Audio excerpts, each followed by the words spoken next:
Pode começar.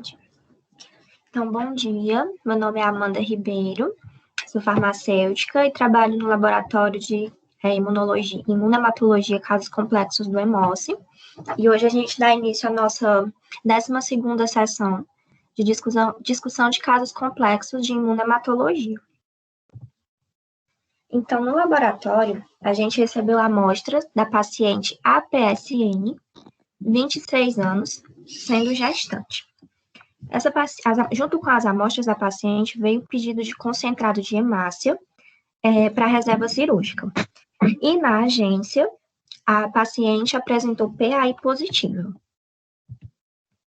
Foi iniciado, então, o estudo. O TAD deu resultado negativo. E a tipagem ABO, a paciente apresentou como O negativo. Então, foi realizado o painel. Essa figurinha é só ilustrativa, não é realmente o painel dela. Mas aqui, o resultado em LIS, a gente pode ver que ele é compatível com a presença de um anti-Lilzar, e a paciente apresentou o painel em enzima todo positivo com alto negativo. Então, a partir daí, a gente já pode acender um sinalzinho de alerta. Será que essa paciente possui algum outro anticorpo que esteja sendo mascarado? Então, foram realizadas 2 auladsorções. Repetido o painel enzimático com o soro, identificado novamente o anti-Lilzar. Porém, nós temos um painel todo positivo, alto negativo, e a paciente se apresentando como O negativo. Então, Amanda, a gente pode... Oi. Deixa eu só te pedir para voltar na aula de sorção. Tem algumas pessoas aqui que não trabalham diretamente com imunomatologia. Só explica como é que funciona a aula de sorção, por favor. Então, na aula de sorção, nós utilizamos 3 hemácias conhecidas, com fenótipo conhecido. O que acontece? A gente utiliza o soro do paciente, a gente junta o soro do paciente com essas hemácias. O que acontece?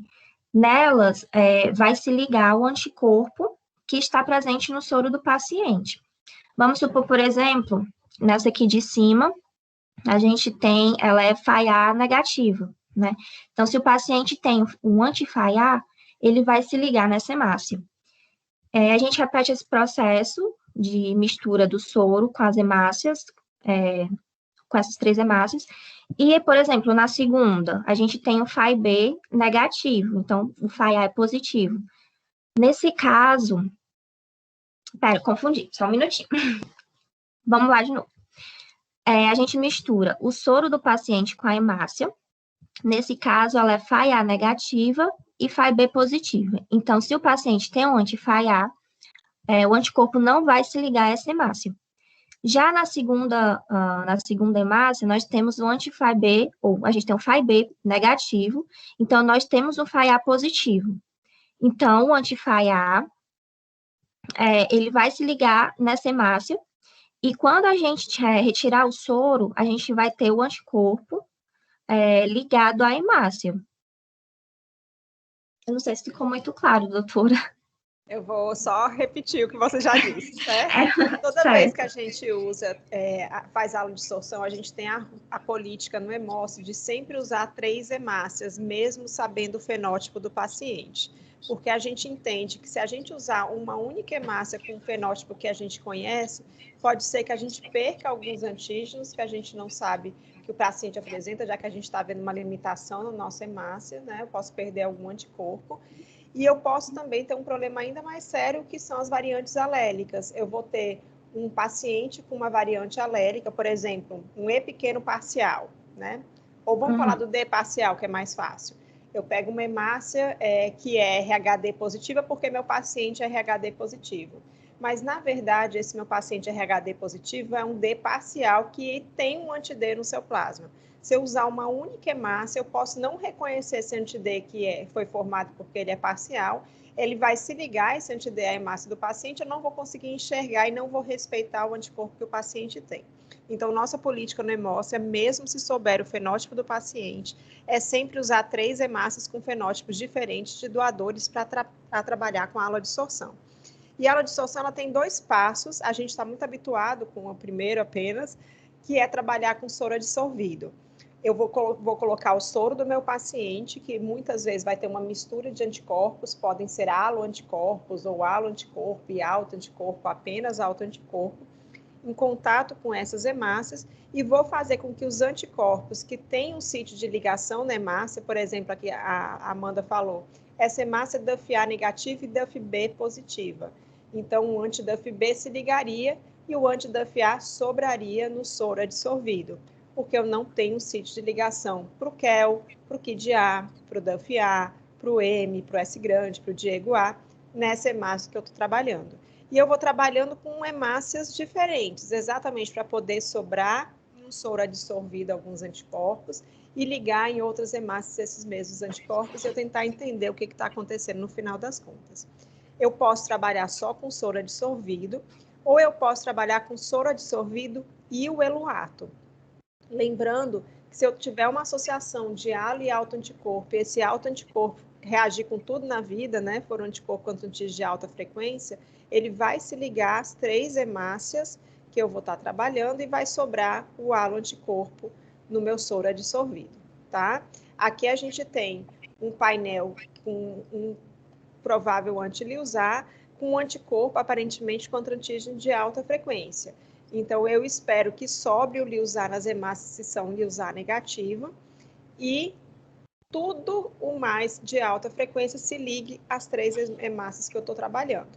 Então, eu posso optar por fazer, sim, um eluato depois, para testar aquele soro purinho, né, aquele anticorpo contra o antígeno de alta frequência, sem outros anticorpos associados, nesses momentos, para facilitar a identificação do anticorpo, né? Pois vamos. Pode continuar, Amanda. Pronto. Então, pronto, a gente faz esse procedimento de aula-dissolução para conseguir identificar o anticorpo que o paciente tem, ou então os anticorpos que ele possa vir a ter, né? No caso, uma mistura. E a gente repetiu o painel enzimático. Então, novamente, a gente detectou a presença de Liouzar. Só que, como eu falei, nós temos ali um painel todo positivo em enzima, com alto negativo, e o paciente se apresentando como O. Então, será que não é um caso de um paciente com sangue raro? A paciente, ela não tem histórico de transfusão. Então, a gente pôde realizar a fenotipagem dela. Foi realizada a lectina H e ela apresentou resultado negativo. Sendo assim, a gente está diante de um caso de um paciente com sangue raro, no caso, paciente Bombay. E para a gente entender mais ou menos como seria esse Bombay, a gente tem que dar uma olhadinha nesse sistema H, né? Que no caso é o da lectina, que a gente testou. Então, o sistema H, ele possui 2 genes, o Hzinho e o Hzão. E por ação de glicosiltransferases, a gente tem a formação dos antígenos A e B na hemácia.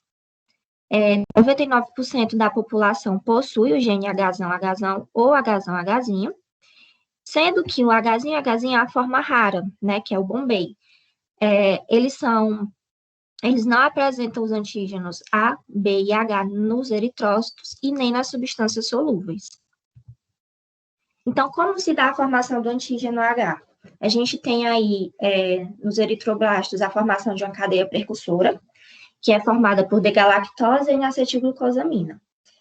E por ação do gene FUT1, nós vamos ter aí a adição de uma fucose ao resíduo de galactose. E a partir dessa adição, nós temos a formação desse antígeno H na hemácia.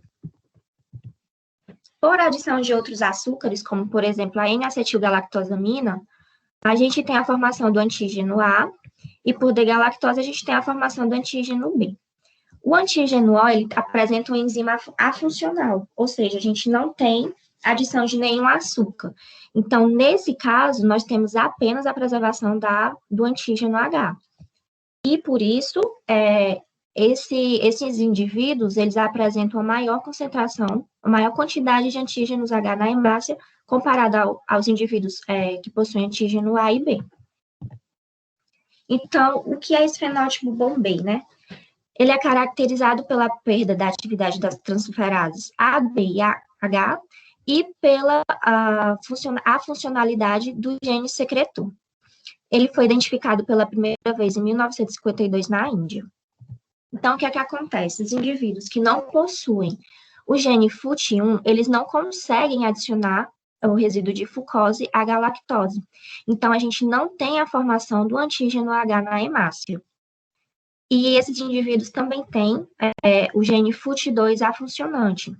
Então, a gente não tem também adição da fucose à galactose, formando o antígeno que estaria presente nas secreções. Então, nesse caso, o indivíduo que possui esse gene afuncional, ele é dito como não secretor. E esses indivíduos, eles, por não apresentarem antígenos A, B e H, eles vão apresentar anticorpos contra todos esses antígenos que eles não têm. Então, eles são caracterizados também por apresentar uma grande quantidade de anti-H.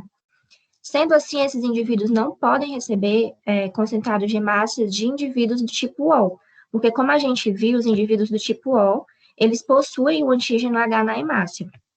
Então, eles só podem receber sangue de indivíduos também que sejam bombei.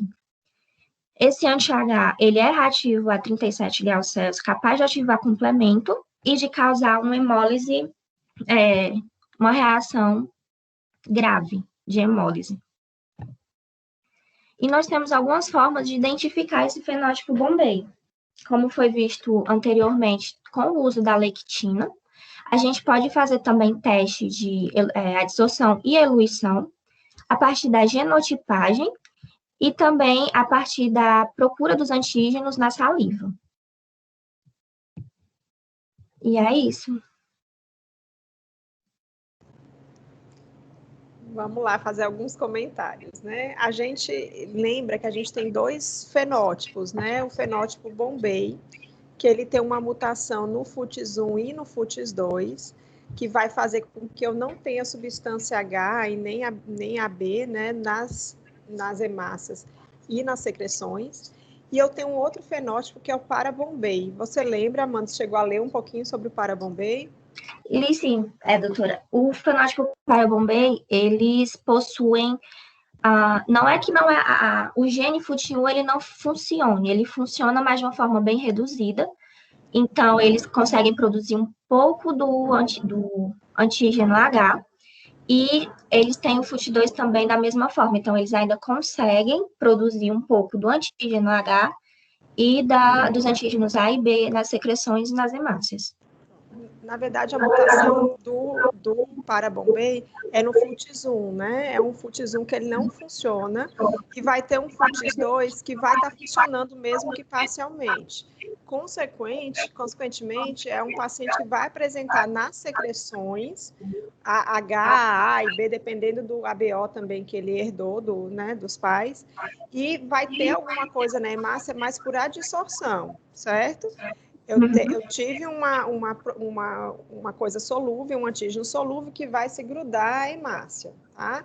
A diferença do bombei e do parabombei é basicamente o funcionamento do FUTS2, né? No bombei eu não vou ter um FUT2, ok? No parabombei eu vou ter um FUTS2 que é capaz de produzir os antígenos das secreções, tá? No final das contas, do ponto de vista transfusional, não vai fazer muita diferença, porque eu vou continuar não tendo antígeno H na hemácia e podendo levar à formação de a ocorrência de uma reação grave transfusional para quem é bombei e para quem é parabombei. O Ceará, na verdade, tem o maior número de indivíduos bombei e parabombei catalogados no Brasil, né?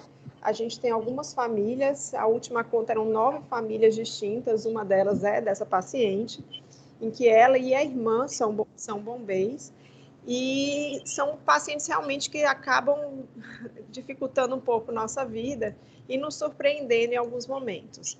A irmã dela, quando internou para TBB, num outro momento, ela tinha uma PAI fracamente positiva, com a hemácia número 2 apenas. E a gente tem alguns doadores em que a PAI negativou. Então, lembrar que a PAI que é feita em AGH, né, a pesquisa de anticorpos irregulares AGH, pode não ter o resultado que a gente espera para o indivíduo Bombay. Essa PAI pode ser negativa e, no final das contas, o paciente tem uma reação grave porque o anti-H está lá, mas eu não estou conseguindo pegar 37 graus. Por conta disso, a gente implementou, eu não sei se ainda em todas as agências, mas pelo menos na Imune, em algumas agências, a avaliação de todo indivíduo O com hemácias O. Né? Então, além de fazer a reversa com a hemácia 1 e hemácia B, a gente testa a reversa com uma hemácia O da triagem de anticorpos. Para quê? Para tentar ver se a gente identifica alguma pessoa que tem um anti-H que não reage a 37 graus. E isso é uma política que, na verdade, alguns locais do mundo têm. Reino Unido, por exemplo, tem essa política pela grande densidade, pela grande possibilidade, não é nem densidade, porque é difícil dizer densidade em sangue raro, mas pela grande possibilidade, quando você pensa em outros serviços, da frequência de Bombay para Bombay. E o Ceará é um desses locais, né, que a gente tem essas famílias rodando por aí, muitas vezes sem saber que são Bombay para Bombay, e que acabam sendo um desafio transfusional muito grande, principalmente que às vezes a gente não consegue identificá-los antes das transfusões. Então, a gente pode ter um problema muito sério se a gente não fizer uma triagem adequada. E eu vou aprendendo todo dia, né? Essa questão de estar fazendo a triagem a frio é uma coisa que poucos serviços hoje fazem, né? A maior parte do serviço é trabalhando apenas com gel. Então, a gente esquece que alguns anticorpos reagem melhor a temperaturas mais frias e a gente acaba podendo ter uma surpresa bem negativa relacionada a isso. Então, eu acho que é uma coisa que a gente tem que ficar de ensinamento, né? E ela tem dois anticorpos naturais. Era uma menina sem gestação, não era Amanda, se eu não me engano. E essa aí, essa daqui, doutora, ela veio, ela é gestante. E ela tem só o Lizar. Pronto. E aí ela tem dois anticorpos naturais. O anti-Lizar, que é o anticorpo mais frequente em gestantes, né? E o anti-H, que foi uma surpresa aí para quem estava no laboratório, porque eu já sabia que a paciente estava na MEAC. Me avisaram, doutora, tem um Bombay. Eu falei, eu tô sabendo. Porque ela tem uma proximidade com hemose, então a gente soube quando ela internou, para poder realmente nos preparar. E no caso dela, a irmã dela doou para ela, porque imagine uma hemorragia pós-parto numa paciente Bombay, né? É o pior dos cenários imagináveis. Então, a irmã doou para ela, a irmã nunca tinha doado, morrendo de medo, mas a irmã acabou doando para ela para alguma intercorrência, se tivesse alguma intercorrência maior durante o parto.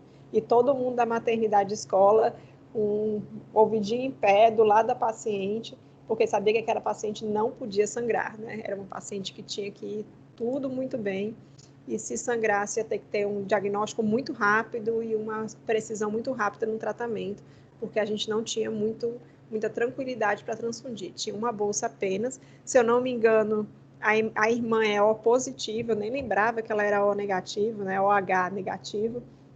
Lembrando que a RHD não tem nenhuma relação com o fenótipo Bombay, né? São cromossomos diferentes, então o gene FUTS1, que é o gene H, ele está no cromossomo 19, e aí não tem nenhuma relação com o RHD que está lá no cromossomo 1.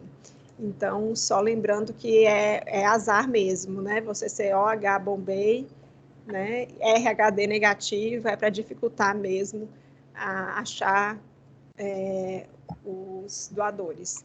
E a gente tem uma outra família que tem outros doadores, que eram doadores, na verdade, não são mais, OH negativo, RHD negativo, mas o restante era tudo OH, RHD positivo, inclusive aquele nosso doador Bombay, que doou para uma criança na Colômbia, né, há alguns anos. Tá? Eu queria saber se alguém que está aqui já se deparou com Bombay anteriormente, já teve a surpresa de se encontrar, se deparar com esses pacientes.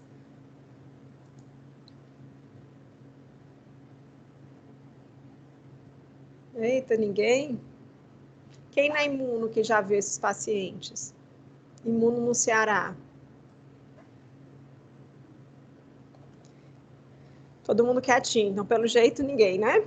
Então lembrar, gente, que se eu tiver um indivíduo que tem um painel reagente, né? E aí lembrar que muitas vezes vai pegar em enzima, intensifica, né? A expressão dos antígenos, do antígeno H, dos antígenos ABO, eu vou ter que fazer a lectina anti-H para saber onde é que está indo. A gente está muito acostumado, e isso é meio perigoso, de um painel todo positivo por autoanticorpo, né?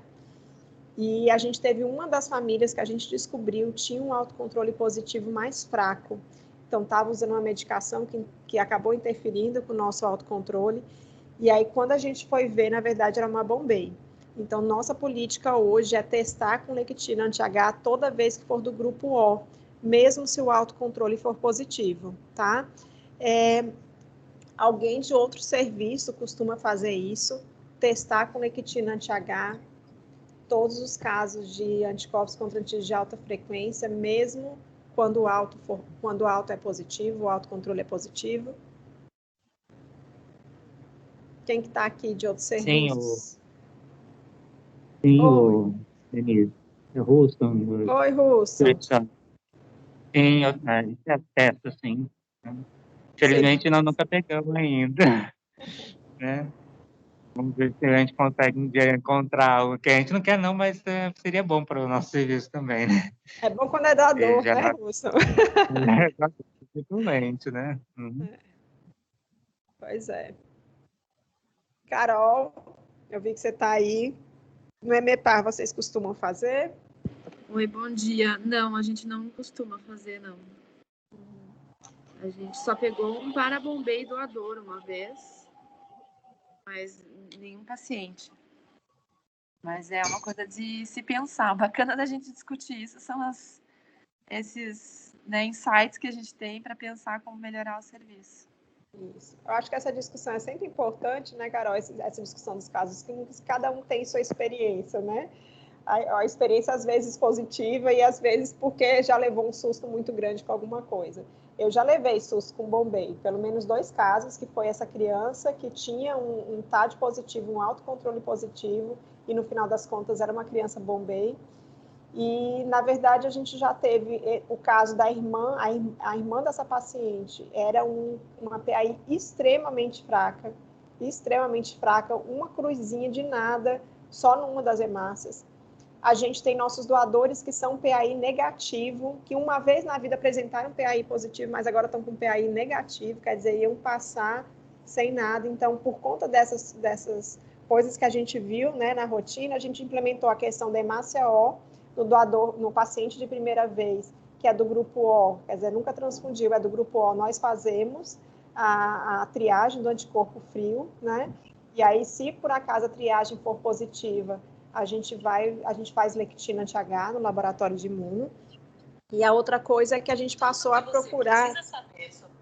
A gente passou a procurar doador Bombay também com a lectina anti-H no laboratório do doador. Então, os nossos doadores O que vão para a fenotipagem estendida, a gente também faz a lectina anti-H com o intuito de procurar um doador Bombay.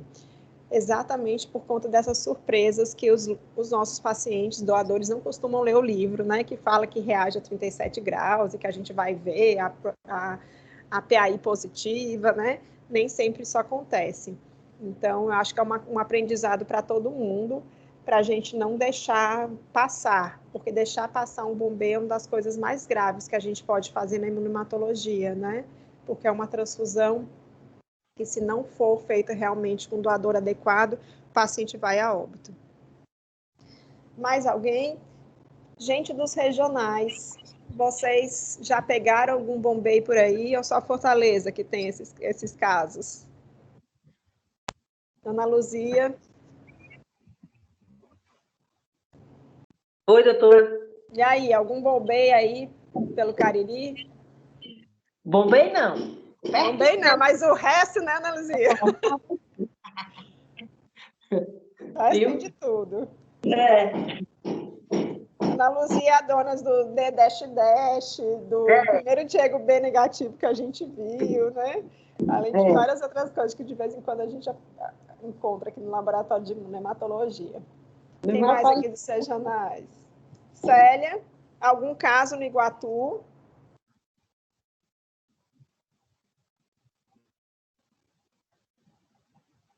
Célia?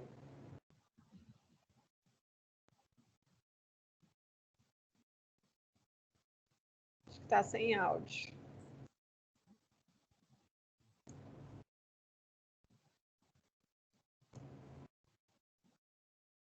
Alguém mais quer comentar alguma coisa? Sobral não, viu, doutora? Sobral também nunca se deparou. Oi, Soraya, eu não te encontrei aqui, ótimo. Então, assim, será que a gente está deixando passar? Ou será que realmente não tem, né? Então, assim, muito cuidado nessa avaliação, lembrar que quando for do grupo O, tem que fazer lectina anti-H, mesmo com autocontrole positivo, certo, gente? Para a gente não deixar realmente nenhum paciente ou doador passar aí no meio do caminho, porque nós temos realmente uma quantidade grande de famílias aqui no Ceará com esses fenótipos. Então, é um desafio que a gente vai ter que viver no dia a dia mesmo e tentar evitar que aconteça alguma coisa ruim pela falta dessa identificação, tá certo? Alguém quer comentar mais alguma coisa? Não, só uma dúvida, doutora. Pode falar, Soraya. A reversa, você falou em acrescentar a hemácia O, né? Uhum. Aí seria só nos pacientes que vierem com PAI positivo? Não. Seria para todos os pacientes O que nunca transfundiram, certo? Aqui a gente não conseguiu implementar ainda em todas as agências, mas está indo junto com o kitzinho do controle de qualidade. A gente não manda o kitzinho para fazer o controle dos reagentes diário? E aí, junto com o controle dos reagentes diário, vai uma hemácia O para triagem de anticorpo frio, na verdade, triagem de anti-H, a intenção é essa, que se der positivo, manda para o hemócio para a gente fazer a lectina anti-H. Eu acho que a gente está na hora já de a gente tornar isso uma regra para todos os locais, inclusive todos os locais em Fortaleza e na Hemorrede, né? É uma coisa bem simples que pode salvar uma vida. Então, acho que a gente poderia já começar a organizar isso, né? Tá certo? Doutora Fátima está aqui escutando, né, doutora Fátima? Do controle de qualidade da Imuna aqui de Fortaleza. E aí ela pode me falar melhor, eu não sei se ela está com o microfone, para onde está indo, mas eu sei que a HU-IMEAC tem a triagem, tem a hemáciazinha para triagem, eu não sei quais outras agências já começaram a triar, e aí a gente vai realmente tentar implementar para outros locais, porque essa triagem é uma triagem muito simples, né, sem custo praticamente, porque eu uso hemácia O de doador, e eu consigo realmente fazer uma diferença muito grande na transfusão de um paciente, se ele for bombeiro, né? Tá certo? Sim, doutora. É a MEAC, é o Hospital das Clínicas e o Laboratório do Paciente. Pois vamos fazer para os outros, doutora Fátima? Tá certo, eu estava aguardando que a senhora Aguardando falasse. dar o ok, né? Vamos lá, É. porque a gente teve algumas mudanças ao longo dos anos. Ano passado teve a mudança da técnica, né? Das agências, a incorporação da fenotipagem, mas eu acho que agora é a hora. Vamos estender para as outras. A partir de quando? A partir do próximo kit. O próximo kit vai ser agora, amanhã eu estou mandando. Quer que eu mande? Se tiver tempo, manda, que aí a gente já orienta. Dá tempo. Tá, todas as agências, tá certo. Tá bom? Perfeito. Okay. Maravilha. Obrigada, doutora Fátima. Certo, gente? Mais alguém quer comentar alguma coisa? Não? Amanda, obrigada pela apresentação, obrigada pelo caso. Eu acho que é sempre bom a gente falar de Bombay, né, e dos desafios que eles nos trazem todos os dias. E semana que vem vai ter mais. Semana que vem vai ser a Josi, nossa aqui. E na outra semana, quem é de Quixadá já esteja avisado que vai ser Quixadá. Tá bom? Obrigada a todos, boa semana. E eu espero que vocês encontrem um doador Bombay, não um paciente. Tchau, tchau, gente.